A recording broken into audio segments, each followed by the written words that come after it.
Puji Tuhan Bapak Ibu Saudara yang dikasihi Tuhan. Kita berjumpa lagi di hari ini. Hari yang diberkati Tuhan. Dan hari ini Tuhan mau berbicara buat kita semua.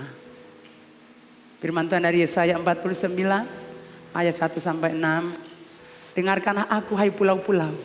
Perhatikanlah hai bangsa-bangsa yang jauh. Tuhan telah memanggil aku sejak dari kandungan. Telah menyebut namaku sejak dari perut ibuku. Ia telah membuat mulutku sebagai pedang yang tajam. Dan membuat aku berlindung dalam naungan tangannya. Ia telah membuat aku menjadi anak panah yang runcing. Dan menyembunyikan aku dalam tabung panahnya. Ia berfirman kepadaku, engkau adalah hambaku Israel. Dan olehmu aku akan menyatakan keagunganku. Tetapi aku berkata, aku telah bersusah-susah dengan percuma. Dan telah menghabiskan kekuatanku dengan sia-sia. Dan tak berguna. Namun aku terjamin pada Tuhan. Dan upahku pada Allahku. Maka sekarang firman Tuhan yang membentuk aku sejak dari kandungan. Untuk menjadi hambanya. Untuk mengembalikan Yakub kepadanya. Dan supaya Israel dikumpulkan kepadanya. Maka aku dipermuliakan di mata Tuhan. Dan Allahku menjadi kekuatanku firman-Nya. Terlalu sedikit bagimu hanya untuk menjadi hambaku. Untuk menegakkan suku-suku Yakub. Dan untuk mengembalikan orang-orang Israel yang masih terpelihara. Saya akan membacanya dalam versi yang lain khususnya untuk ayat 6. Ia berkata kepadaku, engkau adalah hamba yang sangat penting bagiku. Bawalah kembali suku-suku Yakub kepadaku. Bawalah kembali umat Israel yang masih hidup kepadaku. Masih ada tugasmu yang lain, bahkan jauh lebih penting lagi. Aku akan membuat engkau menjadi terang bagi bangsa-bangsa lain. Engkau akan menunjukkan jalan keselamatan kepada semua orang di seluruh dunia. Amin. Katakan, aku adalah hamba yang sangat penting bagi Tuhan. Ya, Bapak Ibu Saudara, Yesaya 49 yang disampaikan oleh Nabi Yesaya bin Amos khususnya berhubungan dengan Yehuda dan Yerusalem. Yesaya dipanggil dan diutus di tengah-tengah pergumulan bangsanya karena secara spiritual Israel tidak lagi setia pada Tuhan Allah mereka. Israel tidak hidup lagi dalam kekudusan. Allah mereka itu Allah yang Maha Kudus. Tetapi Israel tidak hidup dalam kekudusan. Mereka beribadah sembarangan, suka datang suka tidak, bangun mezbah atau tidak suka. Mereka berbuat sekehendak hati mereka. Padahal tiap hari mereka melihat mujizat-mujizat yang Tuhan kerjakan. Mereka hidup seenaknya, tidak tunduk pada aturan-aturan Tuhan. Hidup tidak kudus, padahal mereka tahu Allah mereka itu kudus. Yesaya menyerukan pertobatan sebagai satu-satunya jalan untuk dapat diselamatkan. Jadi kehidupan mereka yang rusak hancur. Yesaya menyerukan bertobatlah. Karena ketika Anda bertobat, ada pintu keselamatan terbuka. Selama Anda tidak mau bertobat, pintu keselamatan tertutup. Ketika orang berbuat dosa, orang datang, akui buat Tuhan, saya berdosa Tuhan. Sehingga pintu pengampunan terbuka.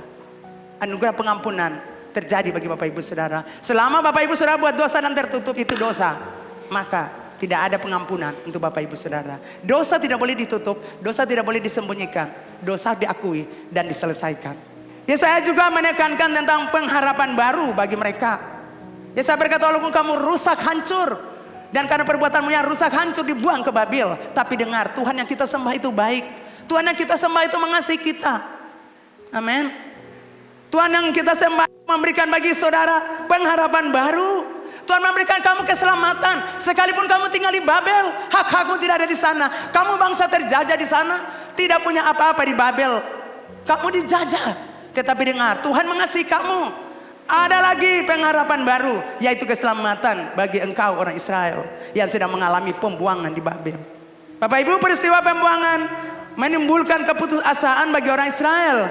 Namun saya mengajak mereka untuk berpengharapan karena Tuhan mengasihi mereka dan akan menyelamatkan mereka melalui seorang hamba, yaitu Mesias. Saudara, hamba-hamba Tuhan itu punya tugas seperti itu. Pemimpin-pemimpin itu punya tugas seperti itu. Pemimpin-pemimpin spiritual punya tugas untuk mendorong saudara, untuk mengingatkan saudara, mengajar saudara, menasihati saudara ketika saudara hidup berdosa supaya kembali. Itu namanya pemimpin spiritual. Kalau pemimpin spiritual itu tutup mulut, diam, saya mengatakan dia bukan pemimpin spiritual. Dia saya pemimpin untuk dirinya, tapi bukan untuk Tuhan Allah. Setiap kami dipilih oleh Tuhan Allah, kami punya tugas menyuarakan kebenaran, menyuarakan keselamatan, menyuarakan pertobatan. Itu tugas kami sebagai pemimpin yang angkat Tuhan Allah. Jadi Bapak Ibu Saudara, tugas hamba Tuhan, pemimpin-pemimpin spiritual di zaman ini menyuarakan kebenaran, menyuarakan kepada saudara pertobatan, bertobat. Ini masa di mana percepatan, di mana waktu kita sudah singgah di bumi. Sampai kapan saudara mau tinggal dalam hidup berdosa? Masih ingat Bapak Gembala selalu berseru di sini, bertobat sudah. Kalau Anda umur 45 tahun, 40, 50, 60, kapan Anda bertobat? Sementara pertobatan itu butuh waktu. Sampai beliau sudah pergi, Anda terus tidak pernah bertobat. Jadi saya harap Anda tidak perlu tangisi Gembala, tidak perlu. Amin. Jangan Anda tangisi beliau lagi, beliau sudah pergi. Tapi ingatlah apa yang beliau sampaikan waktu masih hidup. Mimbar ini jadi saksi bagaimana dia selalu berseru menyuarakan kebenaran, pertobatan, keselamatan. Tapi Bapak Ibu saudara tetap keras hati. Bapak khotbah tajam, Bapak khotbah keras. Bapak sudah pergi saudara. Berbahagialah orang-orang yang menerima nasihat Bapak, sekalipun itu tajam, sekalipun itu menyakitkan. Tetapi berbahagialah semua Bapak Ibu saudara terima pengajaran Bapak. Sehingga saya percaya Anda menjadi orang-orang yang militan. Anda menjadi orang radikal tentang kebenaran. Tidak akan pernah tergoncangkan dengan apapun dan siapapun. Ini ya saya menyuarakan pengharapan, hai orang Israel. Sekalipun kamu dijajah karena kesalahan, karena dosa, karena pemberontakan, tapi Tuhan Allah bilang akan ada keselamatan bagi engkau melalui seorang hamba. Yang tadi kita baca itu judulnya hamba. Melalui seorang hamba, yaitu Mesias dari keturunan Daud sesuai dengan janji Allah. Yang dimaksudkan dengan hamba Tuhan di dalam kitab saya tadi saudara adalah Yesus yang dinubuatkan oleh Nabi Yesaya kira-kira 700 tahun sebelum Yesus dilahirkan. Jadi sebelum Yesus dilahirkan, Yesaya sudah menubuatkan 700 tahun lalu. Dan nubuatan itu terjadi. Sekarang sebelum Yesus lahir sudah terjadi. Saudara, setiap nubuatan yang dilepaskan itu pasti terjadi. Setiap perkataan-perkataan supernatural dilepaskan itu pasti terjadi sampai kapanpun. Tuh saudara, di supporter Karampanya itu banyak orang di situ. Banyak anak-anak muda di situ. Dan saya dengar suara jelas, mereka akan dibunuh, mereka akan dibantai. Saya menangis sejadi-jadinya. Dan saya dengar suara dari penterjemah itu, angkat tanganmu karena tanganmu sudah diurapi. Saudara lihat, orang itu tidak tahu saya lihat apa, tapi terkonek. Kita hidup supranatural, selalu terkonek. Kalau Anda mau melayani bersama saya, Anda harus hidup supranatural. Saya tidak mau orang natural. Nanti Anda menghalangi saya dalam banyak hal. Saya harus bergerak supranatural. Saudara, kalau kita hidup supranatural, apa saja terjadi asal hidup benar. Hati kita harus terkonek dengan Tuhan. Jadi kalau Anda berbahasa roh, roh Anda terus bersih jiwa ini. Kalau jiwa dan hati sakit orang, hati dan sakit orang yang bahasa roh itu bahasa setan. Yang Anda hasilkan bahasa roh tapi orangnya suka dengan akang, karena itu tidak benar. Roh tuh kita berjumpa dengan roh Tuhan, terjadi keintiman. Dan disitulah kita lihat hal-hal supranatural terjadi. Jadi Bapak Ibu Saudara, apa yang terjadi yang sudah dinubuatkan, percaya itu terjadi. Nah Bapak Ibu Saudara, dalam kitab Yesaya ada 4 nyanyian tentang hamba Tuhan. Pasal 49 merupakan nyanyian kedua dari 4 nyanyian tersebut yang menceritakan tentang karakter, karya, dan pengalaman seorang hamba Tuhan. Dari nyanyian ini ada 3 peran Tuhan. 3 peran Tuhan di dalam nyanyian ini. Saya catat di sini. Pertama, Tuhan telah memilih dan memanggil orang-orang yang telah ditentukannya untuk menjadi hambanya. Itu peran Tuhan saudara. Jadi kalau Tuhan memilih hamba Tuhan, mengangkat dan mempromosikan pemimpin gembala atau korwila atau sampai ke sinode, saya mau bilang itu peran Tuhan, bukan manusia.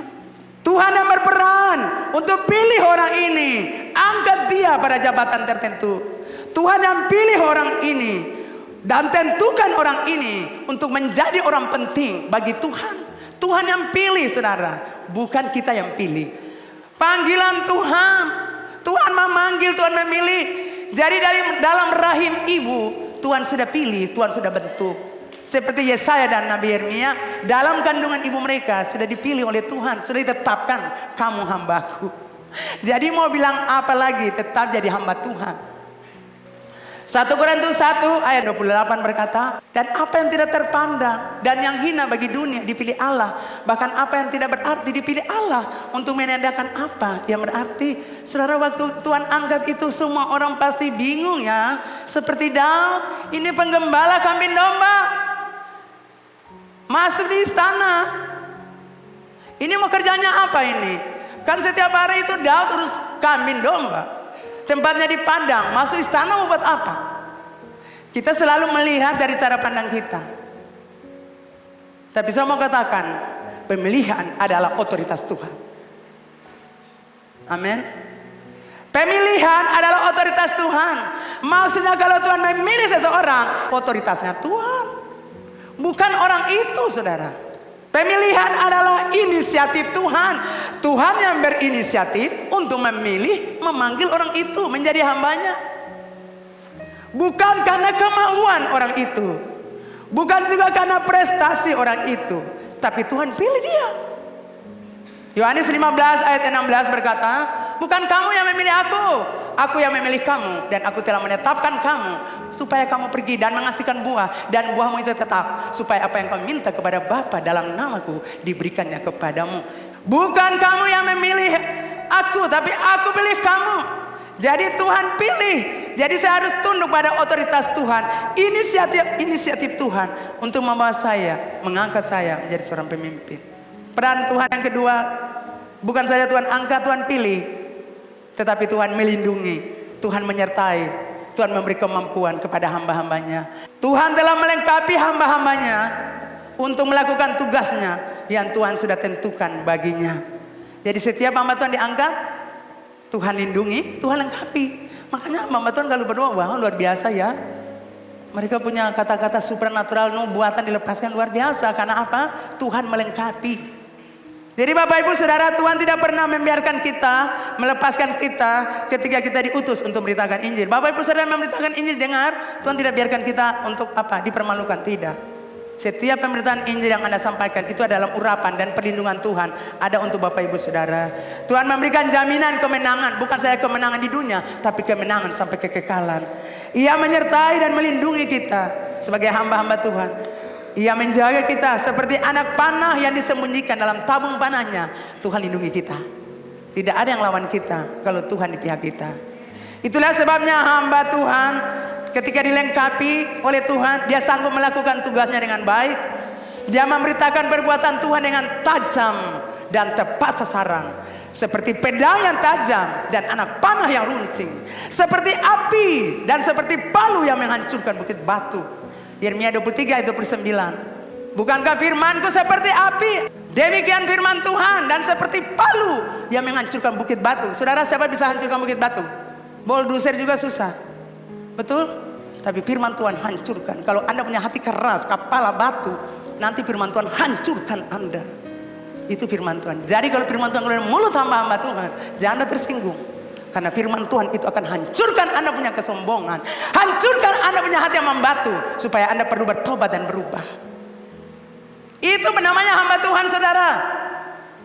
Hamba Tuhan itu selalu bicara kebenaran, selalu bicara tegas. Anda pasti tersinggung karena itu api dia. Dia itu panah runcing. Saudara tahu kalau panah runcing itu sudah ada sakit. Aduh Tuhan, ayo mama paling sakit firman Tuhan seperti gitu. Seperti pedang yang tajam, dihancurkan Anda, pisahkan Anda punya sum-sum dan roh. Makanya Anda, oh Tuhan, siapa suka sampai mama, aduh sakit betul. Kalau Anda rasa gitu, Anda perlu bertobat. Jadi kalau hamba-hamba Tuhan dilengkapi dengan tugas demikian, mereka tidak akan pernah takut terhadap siapapun. Sebab Tuhan memilih mereka, Tuhan memanggil mereka, maka Tuhan pula menyertai mereka. Mereka khotbah tajam, mereka khotbah keras, tidak peduli. Karena yang berbicara di mulut mereka Tuhan Allah, bukan mereka. Jadi firman Tuhan itu api, saudara, menghanguskan. Api bikin saudara, api kalau terbakar manusia kan bergerak, aduh sakit lawang. Itu firman Tuhan lagi terobos hidup Anda, karena Tuhan mau Anda bertobat dan berubah. Yang ketiga, Tuhan menentukan tugas kepada hamba-hamba yang dipilihnya. Jadi peran Tuhan bukan saja angkat, pilih, lindungi, sertai, tapi Tuhan kasih tugas. Kamu punya tugas ini, kamu kerjakan ini, masing-masing dengan tanggung jawab, masing-masing dengan kemampuannya. Jadi kalau Anda punya kemampuan sini, ya sini Tuhan kasih, karena Tuhan tahu Anda kemampuan sini. Jangan Anda tidak punya kemampuan sini, Anda mau ambil itu berbahaya buat Anda. Jadi masing-masing Tuhan kasih kita tanggung jawab, masing-masing Tuhan kasih kita tugas sesuai kemampuan kita. Nah Bapak Ibu saudara yang dikasih dalam Tuhan, apa tugas penting yang Tuhan berikan kepada hamba Tuhan ini, kepada Nabi Yesaya? Tugas penting Yesaya sebagai hamba Tuhan adalah satu, menyatakan keagungan Tuhan. Ayat 3, Ia berfirman kepadaku, engkau adalah hambaku Israel, dan olehmu aku akan mengatakan keagunganku. Bapak Ibu Saudara, tugas ini menuntut Yesaya untuk memberitakan kebesaran dan keagungan Tuhan. Keagungan hanyalah milik Tuhan. Tuhanlah yang harus diagungkan, dimuliakan, ditinggikan, dipuji, dihormati, dan bukan diri kita. Saudara ingat, kehormatan, pujian, keagungan itu hanya untuk Tuhan, bukan kita. Jadi Nabi Yesaya disuruh untuk pergi dan katakan itu, bahwa hanya Tuhan yang disembah, dimuliakan. Hanya Tuhan yang patut untuk ditinggikan, hanya Tuhan yang patut dimuliakan, hanya Tuhan yang patut untuk dipuji, bukan kita. Jadi kalau kita berhasil, ingat, jangan sekali kita mau ambil itu. Karena keberhasilan kita itu karena Tuhan, bukan kita. Kita cuma mensyukuri, terima kasih Tuhan. Semua itu karena Tuhan. Jadi dunia mendefinisikan keagungan atau kebesaran seseorang ketika orang itu punya kedudukan tinggi, ketika dia kaya, ketika dia terkenal. Tapi Tuhan Yesus mengajarkan buat saudara dan saya bahwa untuk jadi orang besar, pemimpin, jadi pelayan. Amin. Markus 10 ayat 43 sampai 44. Tidak demikian di antara kamu, barang siapa ingin menjadi besar di antara kamu, hendaklah ia menjadi pelayan. Barang siapa ingin menjadi yang terkemuka di antara kamu, hendaklah ia menjadi hamba untuk semuanya. Jadi Bapak Ibu Saudara, Tuhan mengukur kebesaran seseorang bukan berdasarkan status sosial, bukan berdasarkan popularitas, bukan berdasarkan kuasa, tapi berdasarkan berapa banyak orang yang Anda sudah layani, berapa banyak orang yang Anda sudah tolong, berapa banyak orang yang Anda sudah peduli dengan mereka. Itu yang Tuhan mau. Tuhan ukur kebesaran seseorang dengan cara itu. Bukan dia punya harta, bukan dia punya jabatan, bukan dia punya kedudukan yang tinggi. Jadi berapa banyak orang yang sudah Anda layani, berapa banyak orang yang sudah Anda tolong, berapa banyak orang yang Anda sudah perhatikan, empati. Tuhan melihat itu, saudara. Jadi bukan dari status sosial Anda, popularitas Anda, wow orang hebat, orang luar biasa, tapi kikirnya minta ampun. Hebat luar biasa, punya rumah bertingkat-tingkat, mobil banyak, tapi kalau orang juga susah. Susah untuk melihat orang. Tuhan tidak melihat itu, saudara. Tuhan lihat berapa banyak Anda empati untuk tolong orang, berapa banyak Anda mengasihi Tuhan, melepaskan berkat di rumah Tuhan, berapa banyak Anda lakukan itu. Saya bilang ini bukan supaya saudara kasih uang di rumah Tuhan. Sayang saudara taat per Tuhan lalu berkat mengalir. Saudara, banyak orang tidak suka melayani, betul? Orang lebih suka dilayani. Kita cenderung ingin dihormati, dihargai, diutamakan. Kita ingin lebih penting. Kita ingin jadi pemimpin dan bukan jadi hamba.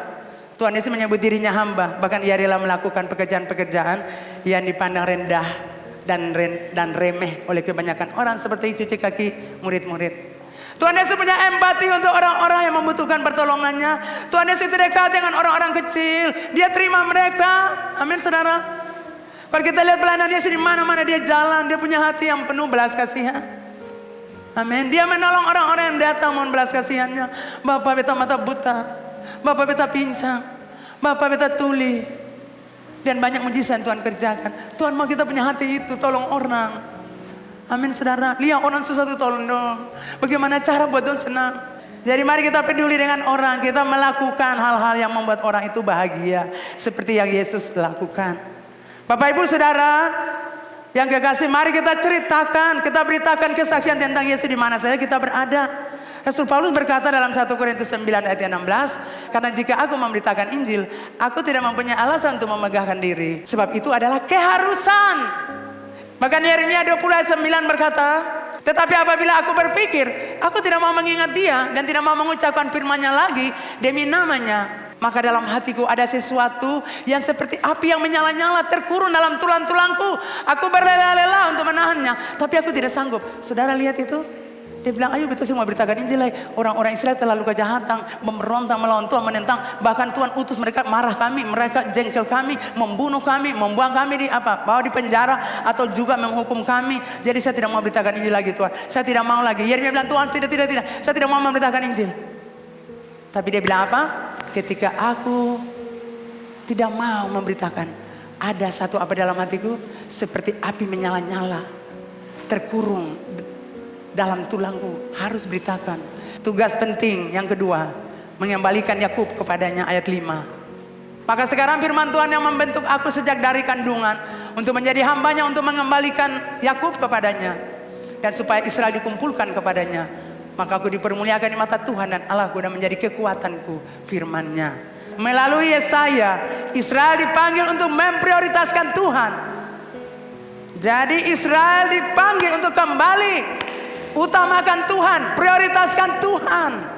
Sehingga restorasi, pembaharuan rohani akan berdampak pada tegaknya suku-suku Yakub yang terserak di Babel akibat dosa dan pemberontakan mereka kepada Tuhan. Supaya mereka kembali kepada Tuhan, supaya mereka berbalik kepada Tuhan, supaya mereka membangun hubungan lagi dengan Tuhan. Jadi engkau hambaku Yeremia, kasih tahu mereka firman-Ku, supaya mereka kembali kepadaku. Saudara lihat, Tuhan itu paling baik. Ketika hidup berdosa, Tuhan masih kasih kesempatan. Tuhan mau Anda berbalik. Yang ketiga, menjadi terang bagi bangsa-bangsa, ayat 6. Ia berkata kepadaku, engkau adalah hambaku yang sangat penting bagiku. Nah Bapak Ibu, ketika Israel dipulihkan, maka bangsa-bangsa lain akan terheran-heran dan turut mengalami kedaulatan Tuhan yang disembah oleh bangsa Israel. Dengan demikian mereka menjadi teladan bagi bangsa-bangsa lain. Inilah tugas penting Yesaya di tengah-tengah bangsa Israel yang hidup dalam pembuangan. Jadi bukan saja pemulihan untuk bangsa Israel, tetapi pemulihan untuk bangsa-bangsa yang ada di muka bumi. Pemulihan bukan saja untuk bangsa-bangsa itu, tetapi dari pemulihan terjadi, orang-orang di sekitar mereka yang tidak mengenal Allah Abraham, Ishak, Yakub, Israel akan memuliakan Allah. Jadi itulah sebabnya kita untuk jadi terang bagi bangsa-bangsa, Bapak Ibu saudara saya harus memulihkan hidup dulu. Perlu dipulihkan saudara. Perlu mengalami apa tadi? Mengalami perubahan. Supaya Anda melihat bagaimana orang melihat hidup Anda yang merubah. Dan kehidupan Anda jadi berkat. Bapak Ibu saudara, bukan saja tugas ini ditujukan pada saya sebagai hamba Tuhan. Tapi juga bagi kita semua yang ada di tempat ini. Bagi kita jemaat Air Hidup Ambon. Supaya kita pergi dan menjadi terang. Bukan saja di kota kita, tapi sampai ke bangsa-bangsa. Supaya keselamatan sampai juga kepada mereka. Bukan saja di kota ini saudara. Tuhan bilang untuk Yeremia, bukan saja untuk orang Israel, tapi juga bangsa-bangsa lain. Tuhan merancang hidup kita sebagai terang bagi bangsa-bangsa. Sebagai pemandu supaya Bapak Ibu Saudara datang kepada Tuhan. Supaya Bapak Ibu Saudara membawa banyak orang kepada Tuhan. Jadi kita memandu orang untuk datang berjumpa Tuhan. Jangan lupa itu tugas saudara. Ceritakan Yesus buat orang lain. Dan bawa mereka, pandu mereka untuk mengenal Tuhan. Jadi Bapak Ibu Saudara jemaat Air Hidup Ambon, sekali lagi engkau adalah hamba yang sangat penting bagi Tuhan. Engkau sangat penting bagi kerajaan Allah. Mari kita semua bergerak untuk terlibat dalam proyek Tuhan yang besar, yaitu penginjilan. Tapi terima kasih bahwa jemaat Air Hidup Ambon tetap setia sampai saat ini. Tuhan memberkati kita semua. Saya percaya bahwa Anda sudah menerima sesuatu yang besar dari Tuhan.